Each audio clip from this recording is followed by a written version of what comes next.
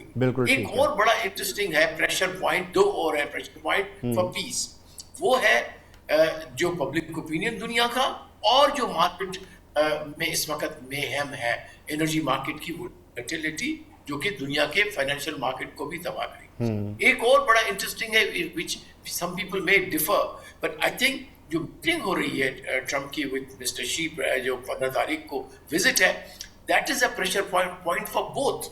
Trump بھی بغیر کسی بتائے ہوئے کہ جی میں نے کر لیا ہے, he doesn't want to go empty handed and he wants to pose that he was able to impose his will. That's what he does. اور ایران کے لیے یہ ہے خطرہ کہ ایسا نہ ہو کہ امریکہ اور چائنا مل کے کوئی ایسا پیس ایز اے گریٹ پاور بڑے ہو کے سوچیں اور ایسا پیس امپوز کرتے ہم پہ which may not be acceptable to us. So at least they want to have a perimeter already decided جو کہ MOU کی بات ہو رہی ہے. تو this is I think these are the جو میں کہہ رہا ہوں پریشر فار پیس کی جو بات کر رہا ہوں, تو اس میں یہ 4-5 چیزیں شامل. بالکل ٹھیک ہے. میڈم نیلا, اس وقت ایک تو براہ راست جنگ, لیکن جو سب سے بڑا ایک پریشر پوائنٹ ہے وہ اسٹریٹس آف ہرمز بن چکا ہے.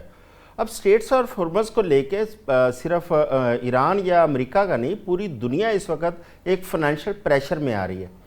تو کیا سمجھتی ہیں کہ اس میں باقی جو ممالک ہیں, ظاہر ہے وہ سب اس کے متاثرین میں شامل ہے, وہ اپنا رول پلے کریں گے اس کو اسٹریٹس آف ہرمز کو کھلوانے کے لیے, یا یہ کس طرح کھول سکتی ہے؟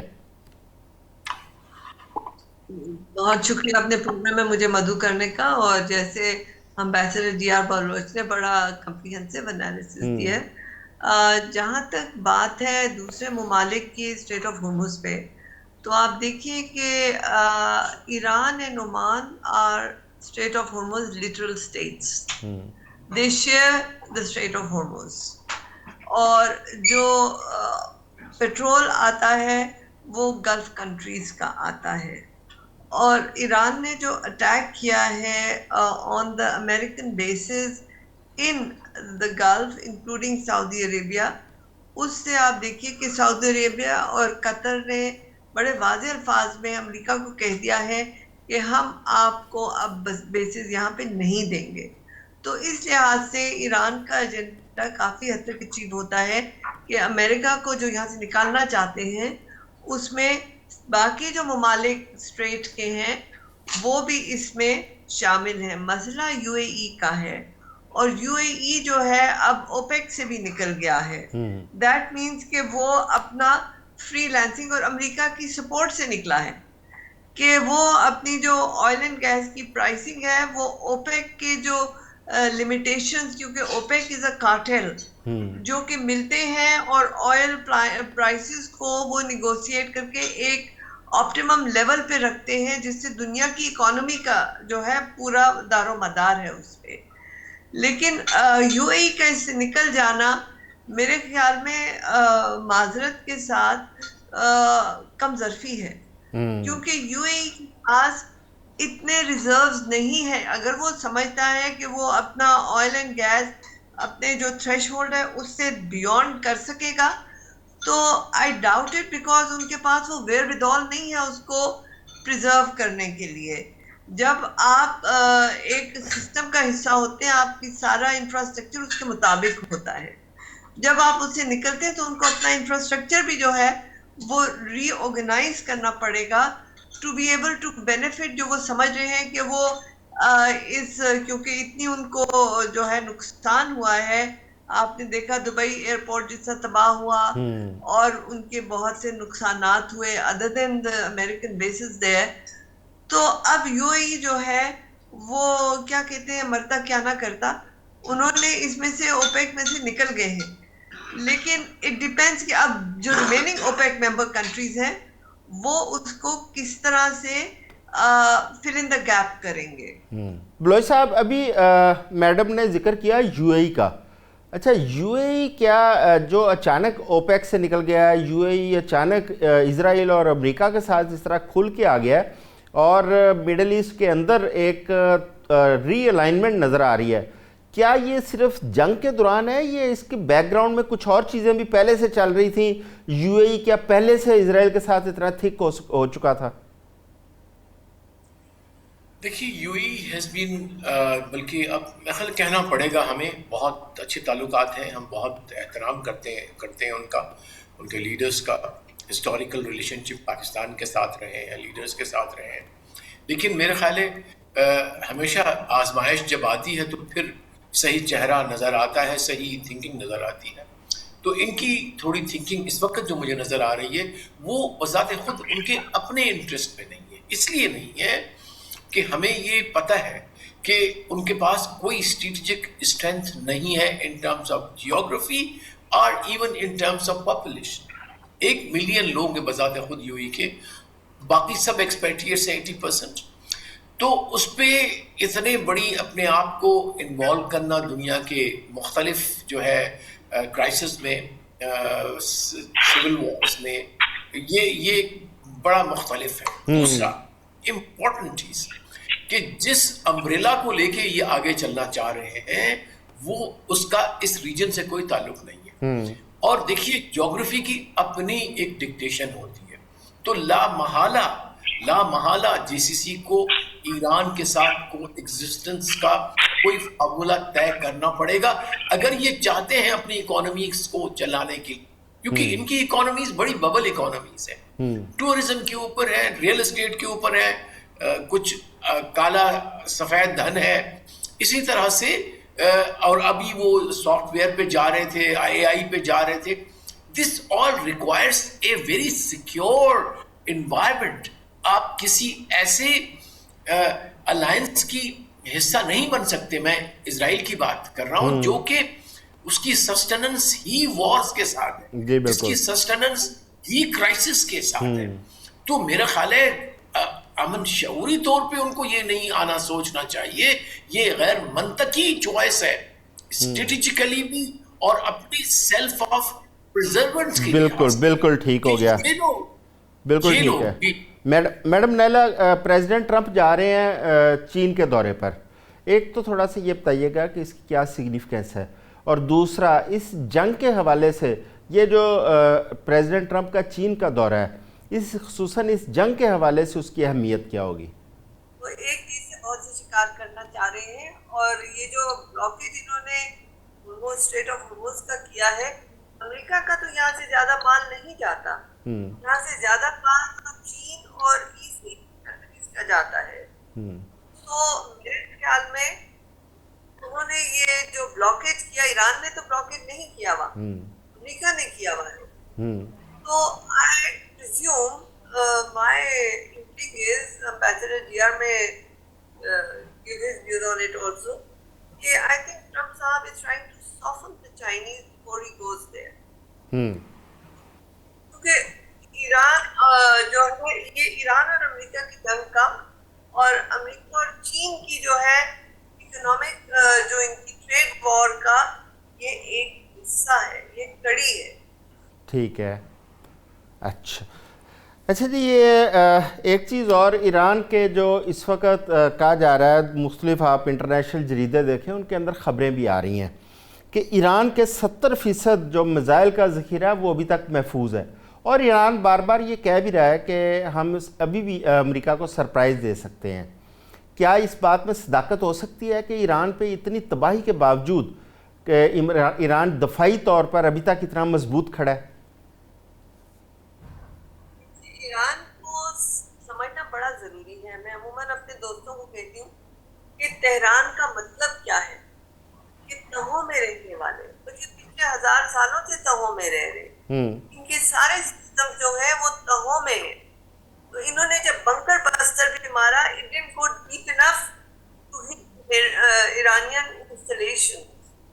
تو if Iran is claiming, of course war میں جو ہے ایک سائیکولوجیکل وارفیئر بھی ہوتی ہے، ایگزیجریشن دونوں سائڈ سے بھی ہوتی ہے. I am not going to say کہ وہ نہیں ہے، بالکل ہے، لیکن reality of the matter is کہ ایران ہیز مور. دیکھیے نا، جب لاسٹ ایئر 12 دن کی جنگ ہوئی تھی تو اس کے بعد امریکہ اور اسرائیل نے کہا تھا کہ ہم نے ان کا نیوکلیئر سسٹم نیست و نابود کر دیا ہے، وی ہیو ون دا وار.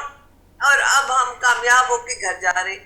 تو اگر وہ کامیاب ہو کے گھر جا کے اب کیوں ان کو نیوکلیر کی ضرورت پھر پڑ گئی اور کیوں وہ دوبارہ جو ہے ایک موضوع بن گیا نیگوسیشن کے لیے؟ تو یا پہلے بات درست نہیں تھی اور یا اب ایجنڈا کچھ اور ہے. تو جو بھی ہے ایران کی جو ڈیپتھ ہے, جو پروفنڈٹی ہے, جو اس کی تاریخی, ان کی جو فرہنگی جو اسٹرینگس ہیں, یہ ویسٹ ان کی تہذیب کو سمجھ ہی نہیں پا رہا. اور ان کو اس میں جانے سے پہلے بھی جو ایران کو تھوڑا جانتے انہوں نے محتاط کیا تھا. ایون جنرل کینز ڈidn't want to go into it. لیکن جب جنگ شروع ہو گئی تو obviously they had to do what they had to do. But Iran کی آپ دیکھیے کہ اسٹریٹ آف ہورموز میں ہی انہوں نے نیچے انڈر واٹر غاروں میں میڈیٹ سب مرینز رکھی ہوئی ہیں. جی بالکل. میں بلوچ صاحب آپ کی جانب آتا ہوں. ہم اگر اسٹریٹس آف ہورموز کو لیتے ہیں, دنیا کے اوپر جو ایک پریشر ہے اس کو لیتے ہیں, تو اب پاکستان نے اپنا ایک بڑا بھرپور رول پلے کیا کہ کسی بھی طریقے سے سیز فائر ہو جائے, کسی بھی طریقے سے دنیا کے اندر امن قائم ہو. لیکن دونوں ممالک کی, دونوں افریقین کی جانب سے اب پھر جو جھڑپیں شروع ہوئی ہیں, ہمارا جو پاکستان کا انیشیٹو ہے اس میں ہم کس حد تک کامیاب ہو سکتے ہیں؟ آگے آپ کو کیا نظر آ رہا ہے؟ کیا پاکستان دونوں افریقین کو دوبارہ ٹیبل پر بٹھا پائے گا؟ آئی تھنک کہ مومنٹم جس طرح سے ہے, جو تھوڑی بہت جنگ جو جا بھی ہے, جو جس میں کچھ شیڈو جنگ بھی ہے اور کچھ ایکچوئل جنگ بھی ہے, لیکن سب سے بڑی بات یہ کہ I really gave my compliments to our Ministry of Foreign Affairs, the foreign minister, the foreign secretary, and of course our chief of the defense, Mr. Asim Munir, کہ جنہوں نے اپنا ویژن بڑا اسٹیٹ رکھا ہے. they are not like blurred by the cacophony narrative کی وار ہے یا چاہے دھند ہے, چاہے وہ وار کی دھند ہے, اس دھند میں اپنا ایک راستہ نہ صرف ایز اے میڈیٹر رکھا ہوا ہے, لیکن فریقین کو بتا رہے ہیں کہ یہ پگڈنڈی ہے جس پہ چل کے آپ امن کی راہ پہ جا سکتے ہو. So I think that is the secret of our success. اور انشاءاللہ آئی ایم ویری آپٹمسٹک کہ انشاءاللہ یہ فائنل جو ایم او یو بھی ہوگا وہ انشاءاللہ اسلام آباد میں ہوگا, اور یہ صحرا آپ کے سر سجے گا. پاکستان ول بی اس انشاءاللہ جس طرح فخر سے کھڑا ہوا ہے امن کا دائی, تو اس انشاءاللہ یہ ایگریمنٹ بھی یہیں پہ ہوگا. جی انشاءاللہ. میڈم نیلا, جنگ کے باوجود ایران کے ساتھ تقریباً 13 سے 14 ممالک ہیں جو براہ راست اس وقت بھی ٹریڈ کر رہے ہیں. اب پاکستان کی سرحد لگتی ہے ایران کے ساتھ, آپ کیونکہ ڈپلومیسی کو بہت بہتر طریقے سے سمجھتی ہیں, اس میں ہمیں تھوڑا گائیڈ کریں. کیا پاکستان براہ راست ایران سے تیل نہیں لے سکتا, یا پاکستان براہ راست گیس نہیں لے سکتا؟ کیونکہ ایران کو تو اجازت دی تھی امریکہ نے اس وقت اپنا تیل بیچنے کی. دیکھیے امریکہ کی اجازت آن اینڈ آف رہتی ہے. جیسے انہوں نے انڈیا کو بھی پہلے روس سے اجازت دی تھی, پھر اجازت بند کر دی, پھر دوبارہ شروع کر دی, پھر بند کر دی. پر Iran is unfortunately very heavily sanctioned country, and Pakistan جو ہے وہ ان مسائل میں نہیں جانا چاہتا جو ہمارے لیے پیچیدگیاں کریں. سو آپ کی حکومت جو ہے وہ بڑے محتاط طریقے سے چل رہی ہے, اور ایران کے ساتھ بھی گفتگو ہو رہی ہے, آپ کی بائیلیٹرل بھی ہے, اور ای سی او کے تحت بھی آپ کی جو ہے وہ کوآپریشن ہے, اکنامک کوآپریشن ہے. لیکن ہمیں بہت محتاط ہو کے چلنا ہے, کیونکہ ہم جنگ کا حصہ نہیں بننا چاہتے, ہم ثالثی کے رول میں جانا چاہتے ہیں. بہت شکریہ میڈم نیلا چوہان صاحبہ, آپ کا شکریہ. غلام رسول بلوچ صاحب آپ کا بہت شکریہ. آج کے لیے بس اتنا ہی. کل دوبارہ آپ کی خدمت پہ حاضر ہوں گے, چاہے وہ امریکہ اور اسرائیل کی جنگ ہو, چاہے وہ ایران کی جنگ ہو, یا بین المرصوص کے حوالے سے کوئی ڈیولپمنٹس ہوں.